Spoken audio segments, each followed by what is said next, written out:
அன்புமணி அவர்கள் பேசும்போது ரொம்ப கடுமையா பேசியிருந்தாரு. என்னன்னா அப்பாவுடைய உடல்நல சரியில்லாத வச்சு அவருக்கு உடல்நல சரியில்லைன்னு இல்ல. அவர் ஒரு டெஸ்ட்டுக்காக வந்திருக்கிறாரு. அதையே உடல்நல பிரச்சனை அப்படின்னு சொல்லி கூட இருக்கிறவங்க அரசியல் பண்ற மாதிரி தெரியுது. எங்க அப்பாவுக்கு ஏதாவது ஆச்சுன்னா நான் தொலைச்சு போடுவேன் அப்படின்னு ரொம்ப காட்டமா பேசியிருக்காரு. அது எப்படி பாக்குறது? அவர் ஒரு டாக்டர். ஆஞ்சியோ பண்ணுறது யாருக்கு பண்ணுவாங்கன்னு அவருக்கு தெரியும். ஆஞ்சியோ டெஸ்ட் அவ்வளோ சுலபமான டெஸ்ட் இல்லை. அதை பண்ணுறதுக்கு முன்னாடி வீட்டில் சொந்தக்காரர்கிட்ட கையெழுத்து வாங்கிக்குவாங்க. ஏதாவது நடந்ததுன்னா நாங்கள் டாக்டர் பொறுப்பு இல்லைன்னு கையெழுத்து வாங்கிக்கிட்டு தான் அது பண்ணுவாங்க. அவ்வளோ ஆபத்தான டெஸ்ட். ஓகே. அதை பேசக்கூடாதுன்னு சொல்கிறாரு ஒரு டாக்டர் சொல்கிறாருன்னா அப்போ எம்பிபிஎஸ் படித்தாரா இல்லையான்னு கேட்குறேன். ஆஞ்சியோ டெஸ்ட்டுன்னா சாதாரண பிசிஜி கொரோனா டெஸ்ட்டுக்கு பண்ண இதாக இந்த டெஸ்ட் அது எவ்வளோ சுலபமாக சொல்கிறாரு.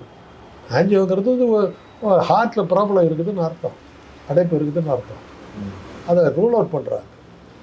அதை கூட சீரியஸ் இல்லைன்னு சொன்னார்னாக்கா அப்போ எந்த வியாதி வந்தால் சீரியஸ்ன்னு சொல்ல வர்றாருன்னு அன்புமணி தான் கேட்கணும். நாங்கள் படித்த எம்பிபிஎஸ்சில் எங்களுக்கு இப்படி தான் தெரியும்.